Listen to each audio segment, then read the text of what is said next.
Government hostel form 2026-27 भरपूर विद्यार्थी होते की जे हॉस्टेलचे फॉर्म कधी सुरू होणार याबद्दल विचारत होते। तर विद्यार्थ्यांसाठी आता आनंदाची बातमी आलेली आहे। तर जे विद्यार्थी प्रोफेशनल कोर्सला म्हणजे इंजिनिअरिंग असो, मेडिकल, फार्मसी, ॲग्रिकल्चर यासारखे MBA, त्यानंतर MCA यासारखे संपूर्ण जे अभ्यासक्रम आहेत जे प्रोफेशनल कोर्समध्ये येतात, जे CET थ्रू विद्यार्थी ॲडमिशन घेतात, कॅपराउंड थ्रू ॲडमिशन घेतात, या प्रकारचे संपूर्ण कोर्स जे प्रोफेशनल कोर्समध्ये येतात त्या विद्यार्थ्यांचे फॉर्म सुरू झालेले आहे। बघू शकता तुम्हाला ही जी साईट दिलेली आहे ही नवीन साईट आहे। या साईटवर तुम्हाला फॉर्म भरायचे आहे। याबद्दलचं जे वेळापत्रक आहे हे सुद्धा उपलब्ध करून दिलेले आहे। तर तुम्ही तुमचे फॉर्म उद्यापासून म्हणजे 7 तारखेपासून आपण आपले फॉर्म भरू शकतो।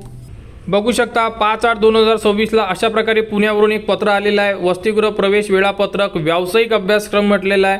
तर यामध्ये वेळापत्रक दिलेलं आहे। तर बघू शकता 2026-27च्या शैक्षणिक वर्षातील शासकीय वसतिगृहे प्रवेश प्रक्रिया सुरू करण्याबाबत तसेच शालेय इयत्ता 11वी 12वी आणि बिगर व्यावसायिक अभ्यासक्रमाच्या प्रवेशाच्या याद्या प्रसिद्ध करण्याबाबत सूचित करण्यात आलेले आहे।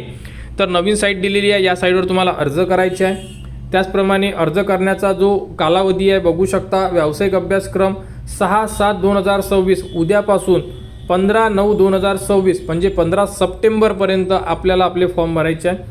त्यानंतर 22/9ला आपली यादी जी आहे ही प्रसिद्ध केली जाऊ शकते, अशाबद्दल यामध्ये माहिती दिलेली आहे। ही संपूर्ण माहिती जेही तुमच्या आजूबाजूला समाज कल्याण ऑफिस आहे त्यांनासुद्धा सांगण्यात आलेलं आहे की फॉर्म भरायचे आहे। आणि यामध्ये फॉर्म भरून काय करायचं माहिती आहे का तुम्हाला, ऑनलाईन तर तुम्हाला फॉर्म भरायचे आहे। ऑनलाईन फॉर्म भरल्याबरोबर तुम्हाला फॉर्मची प्रिंट काढायची आहे आणि ती प्रिंट ज्या वसतिगृहाला तुम्ही फॉर्म भरत आहे त्या वसतिगृहाला सबमिट करायची आहे।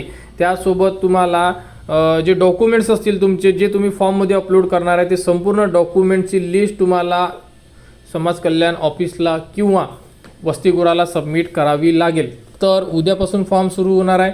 फॉर्म भरण्याचा व्हिडिओ तुम्हाला आपल्या चॅनलवर देण्यात येणार। तर इंजिनिअरिंगचे विद्यार्थी असेल किंवा फार्मसी असेल, ॲग्रिकल्चर असेल, पोस्ट ग्रॅज्युएशनचे विद्यार्थी असेल, डिप्लोमा असेल जसं की इंजिनिअरिंग डिप्लोमा, पॉलिटेक्निक, हे संपूर्ण विद्यार्थी वाट बघत होते की फॉर्म कधी सुरू होणार आहे। कारण की तुम्ही जर तुमचा जिल्हा सोडून वेगळ्या जिल्ह्यामध्ये जर अभ्यासक्रमासाठी जात असेल तर तुम्हाला वसतिगृहाला प्रवेश घेणं गरजेचं आहे। कशासाठी की यामध्ये तुम्हाला राहणे, मेस, त्यानंतर स्टायपंडसुद्धा दिले जातात। अशा प्रकारे भरपूर फॅसिलिटी आहे गव्हर्नमेंटच्या, या विद्यार्थ्यांनी या योजनेचा लाभ घ्यायला पाहिजे।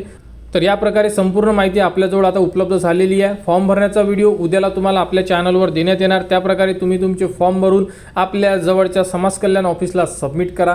तर गव्हर्नमेंट वसतिगृह, स्वाधार योजना याच प्रकारे बाकी जेवढेही स्कॉलरशिप आहे त्याबद्दलची संपूर्ण अपडेट तुम्हाला आपल्या चॅनलवर देण्यात येणार। त्यासाठी आपल्या चॅनलच्या कनेक्टमध्ये राहा, चॅनलला सबस्क्राईब करा व हा व्हिडिओ इतरांपर्यंत शेअर करा।